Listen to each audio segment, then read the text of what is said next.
On this episode of Life in the Carolinas, we pay a visit to Whippoorwill Academy in Ferguson, North Carolina. We'll be taking a trip back in time to the 1700s to see what life was like for Daniel Boone, his family, and neighbors, all living in Wilkes County.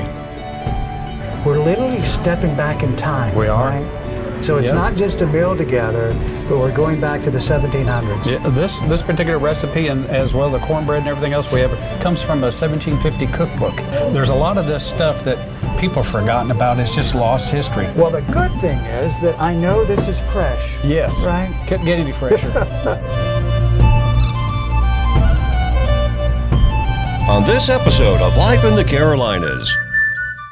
Welcome to Whippoorwill Academy. I'm here with Barbara, who's a Boone genealogist, right? And Jill, who is a historic interpreter and reenactor. And that's what today is all about. We're traveling back in time to the 1700s. We're going to learn about a little bit about Daniel Boone. We're going to learn about Scottish heritage, and we're going to have a great time. History's on for the day, folks. So let's get started. I love what your family has done over the decades. I met your mother probably 13, 14 years ago, and she lended aid in a story we were doing about Tom Dooley. Mm-hmm. And your mom was so great. She just provided all sorts of assets. We filmed on location with someone working on a play, but it was just great fun, and I just remember how sweet she was. Tell everybody what Whippoorwill Academy is all about. Well, first of all, Whippoorwill Academy is on the family property that my Ferguson ancestors came to back in the 1700s. And the old home place, which is on the property, is where my great-grandfather, Captain Lindsay Ferguson, and my right over there? I'm right there. And my grandfather grew up there, and my sister and I grew up there. But my mother, she combined her love of history and art together, and she produced, I'm going to say maybe 12 different videos on North Carolina history and legends. And she loved the story of Tom Dooley, which Tom Dooley was mayor of Ferguson.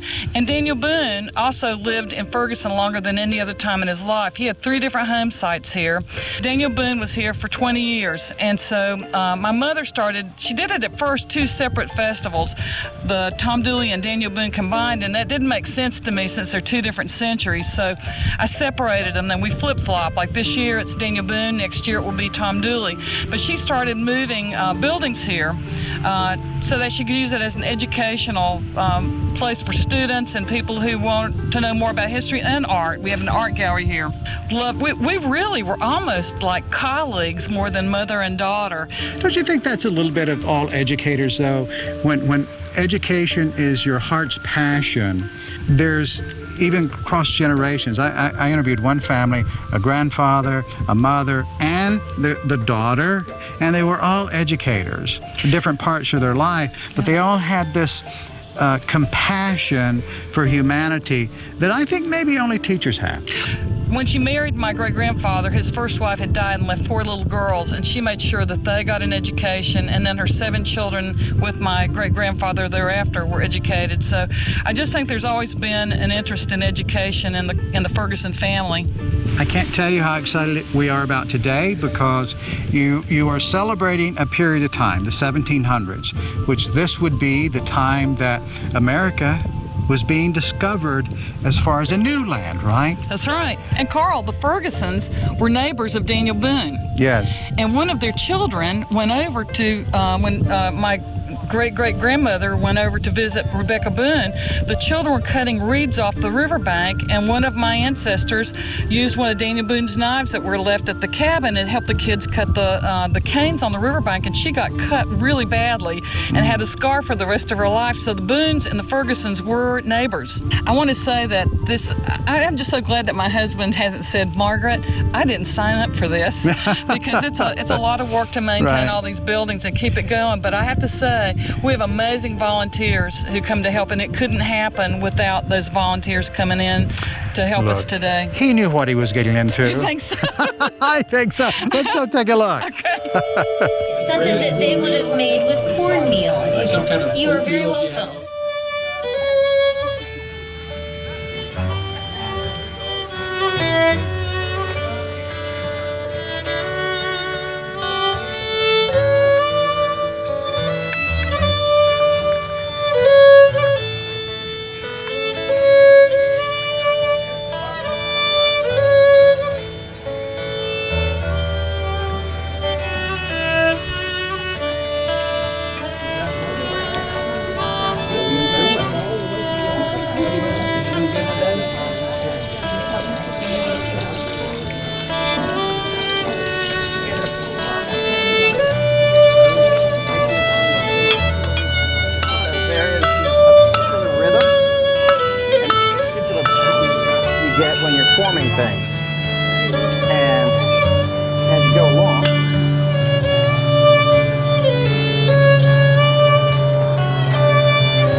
It's mealtime back in the 1700s with Doug and Katie in this wonderful old cabin. We're going to have a meal that's authentic to that time period. And I think this time period too.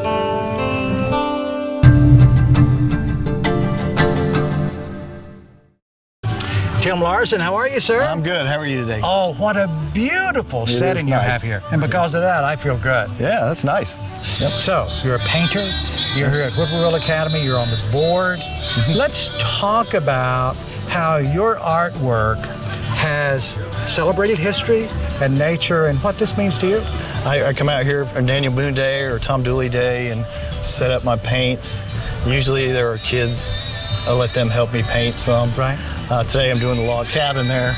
That's more of a historical painting that I usually don't do. I do a lot of nature painting and plein air painting. So I remember I did a little research and I saw Okay. some of your animals. And Okay, I yep. absolutely expected there to be an animal there. That's But it why- makes all the sense in the world. yeah, I was just taking a break today and doing Yeah. something different, and I thought, well, I'm gonna set up whatever comes to mind. I was gonna paint.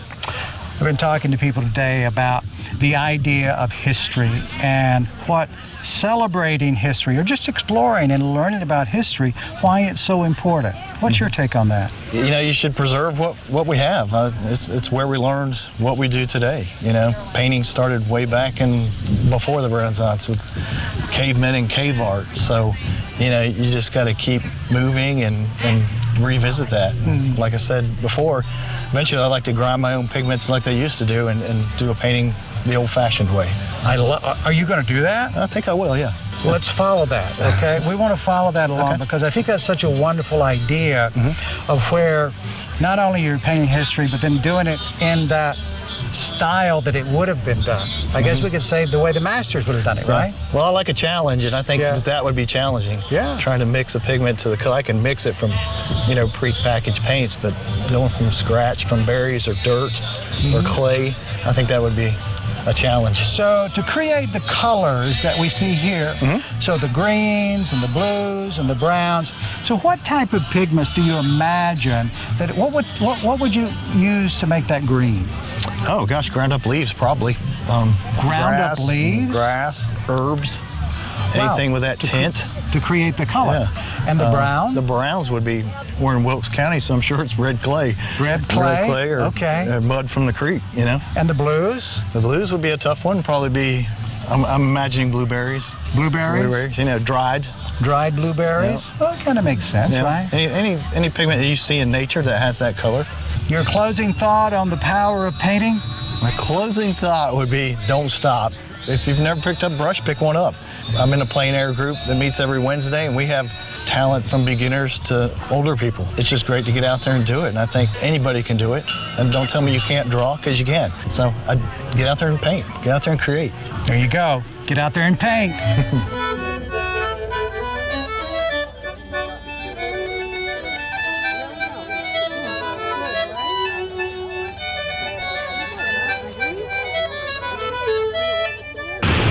Jim Boardwine, Diamond Jim, the Mountain Man, the Salt Maker. How many names do you have? Well, is any law watching this? No, probably that's pretty much it. no more than 12. Well, no more than 12. Okay, well, fellas, my name's John Smith, and Oh my gosh. When I saw the roster of people we were going to be here today, I said, well, we got to talk to the guy that knows all about salt making during the 1700s. so I appreciate you coming by to see me. It's, today, we don't think much about salt because everything you buy in the store's got salt in it. You know, if you go to the restaurant, your food's already got salt. They always tell you don't use too much salt in your food. But it ain't been that long ago, especially in these mountains like where we live, we didn't have electricity. Right. And if you didn't have salt, you know, to preserve that meat, you was hurting because, you know, like I said, without electricity, you ain't got no refrigerators, you ain't got no freezers. They sure wouldn't no Walmart down the corner run to every time you want something to eat. Right. So man learned a long time ago when he'd kill a big animal, what he couldn't eat right away, if he'd salt that meat down proper, it would keep it from spoiling. I know most of y'all's at country ham.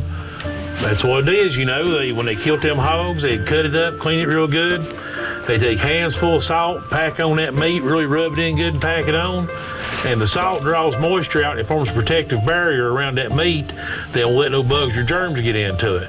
And that way through the winter time and stuff, when you couldn't go hunting or you just couldn't find anything, they would have something good to provide protein to the body, give them energy. Because, back in them days, they didn't have it made like us. They had to work like a barry mule from the time they got up to the time they went to bed. That's the difference, right? Exactly. It's the difference. We were always moving. Exactly. And it also was a time when preservatives other than salt were not like they are now. That's a fact. So there weren't a lot of chemicals. It really was salt. That's a fact. And nothing was processed. Nope. And there's also, you can smoke meat, which gives it a great flavor, but it won't keep it as long as salt will. Right. And so that was the main thing, and they have pure salt. The way we got our salt, you had to find a thing called a salt lick. Now, a salt lick's a place where salt naturally occurs. It's in the ground. You can't see it, but the wild animals can smell it. And they'd go in there and dig and paw around. They'd lick the dirt to get the salt, because animals got to have salt lives just like we do. Now, the old hunters, people like Daniel Boone, people like that, they'd find these places, and they'd dig a hole in the ground there and let the groundwater soak up the salt. And then they just dip that salty water out of the ground. They boil it in kettles like this and I've got sitting out yonder. And all you're doing is evaporating the water, leaves the salt behind. Right. Simple process. But you got to think, back in them days, this wasn't civilized country. The Shawnee, them different tribes didn't appreciate us trespassing. So you was literally risking your life to get something as simple as salt. So the one story about Daniel Boone, when it was toward the winter time and they had to have salt. They had to have it. And it was a real challenge for them to get the salt, get it processed, boil it like it's being boiled down here without the Indians of that territory knowing about it. Exactly. Now, one of the places that he run into some trouble, there's a place called the Blue Licks over in Kentucky. Right. And what they'd do, he would take like maybe 20, 30 men out at a time and keep them in the woods for 2 or 3 weeks. And then they'd change out. They'd send them back to the fort with the salt they had procured, bring a new crew in to make more salt. They went through a lot of salt back in them days. Besides preserving food, it was also used in when they tanned the hides, use it in turning the hides into leather. So they went through a lot of salt. Well, the Shawnee captured them over there. And like I said, they didn't appreciate them trespassing on their lands. And they were going to kill them, but old Boone was a pretty slick talker. He talked them out of killing them, but they took them back to their main village in Chillicothe, Ohio, and held them as prisoners for several months. So it was a bad time. Like I say, I wouldn't just run down to the corner store and grab you a little can of salt. You're just taking your life in your hands going out there and doing this. All through history, salt has had such an important part of our of civilization. There's been wars fought over salt. Some people say the Civil War, part of it was because of salt. A lot of our big cities up where I live and places are there because there was a salt lick. Like I know everybody's heard of Roanoke, Virginia. That's a big old dang town. Its original name was Big Lick. The power of salt. That's it. Bringing us together. Jim, it's been great. Thank you so much for coming by. I appreciate you. Really appreciate your time. Coming up on Life in the Carolinas, we're going to step back in time to 1700. We're going to visit with our good friend R.G. Apsher, who's dressed for the occasion. You're going to love this.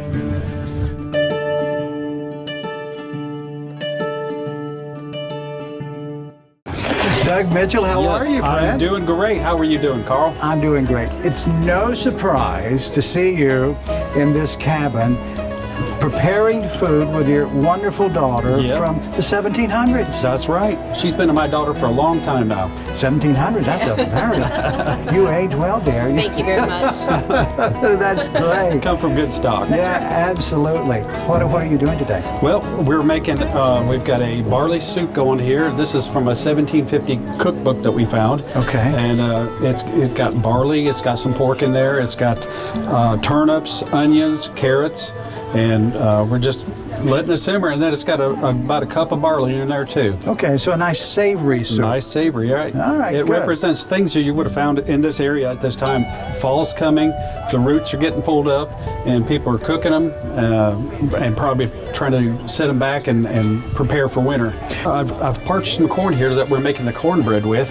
Okay. What we can do is parched? What does that corn. mean? You take corn, regular corn. This is corn that's been parched on a griddle like that. Stir it around, and it almost pops. You can actually hear it popping a little bit. You see that like popcorn. Like it's popcorn, but it's not quite pop. Right. So you're going to grind it up? Grind it up, and then you make cornmeal out of that. Oh, look at that, everybody. Oh, my God. Cornmeal, this type of cornmeal, if you smell it, it's like a popcorn. Smells like popcorn. Yes, sir. But with this too, you can grind it down on site wherever you're at, put it in a mug, throw hot water on it, and it makes what I found in an old recipe was a passable coffee substitute.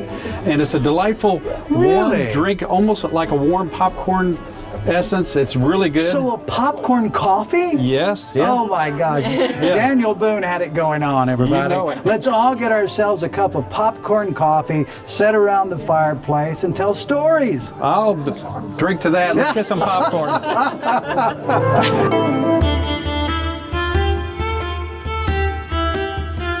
R.G. Apsher, how you doing? I'm doing great, Carl. Fantastic. It's always great to see you. How long have we known each other? 7 or 8 years, maybe closer to 10.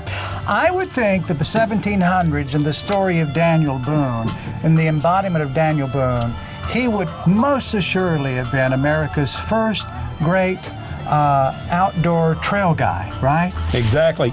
And I was lucky enough to be a descendant of Richard Calloway, who was Boone's scout along the Cumberland Gap. And the blazing of the trail into Kentucky, which is amazing. I haven't heard this before. When did that happen?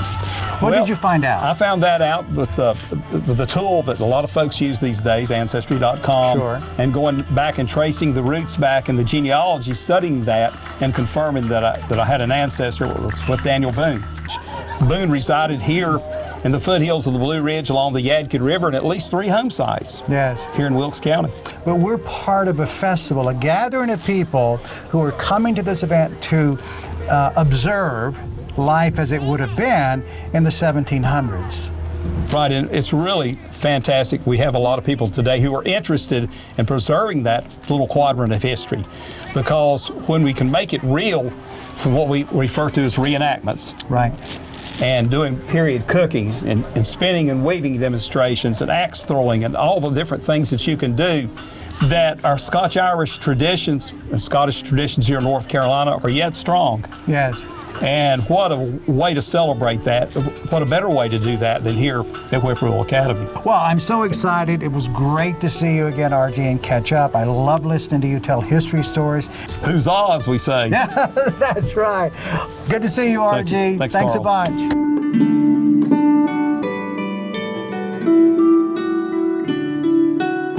Hey, Dad, Carl's back for the Hey, you're just in time. I'm just bringing the soup up. Oh, that's wonderful. Welcome back. Welcome back. Thank you so much. Yes, sir. Well, it seems like timing was right. Yeah, right? just you couldn't have timed it any better. Oh, that's wonderful. Have a seat with us. Thank you. Yes. Let's see. And let's see. There we go. Oh. Well, the good thing is that I know this is fresh. Yes. Right? Couldn't get any fresher. So when we look at this, we're literally stepping back in time. We are. Right?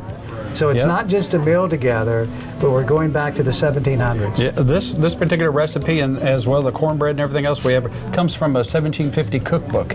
So we know that something close to hopefully it tastes as good as it did back then. Right. But yeah, it was eaten back then. Oh, that's wonderful. Yeah. All right. If you don't mind, I'm going to give her a try. You go for it.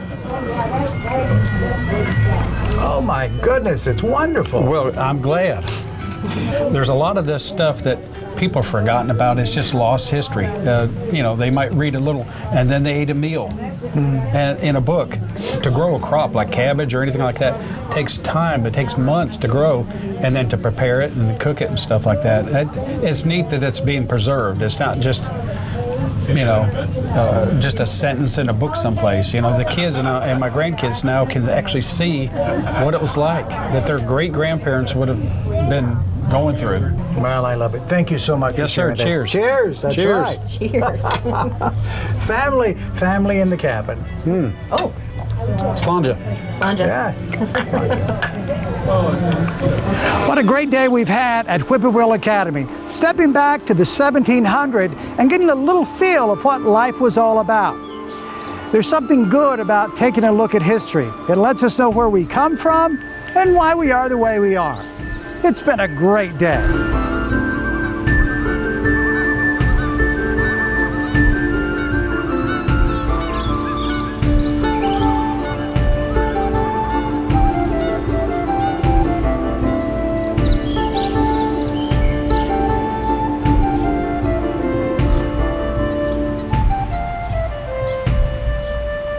This This is his childhood tooth. He lost it. this when he was only 4. No, it's not either. What is this, Jim?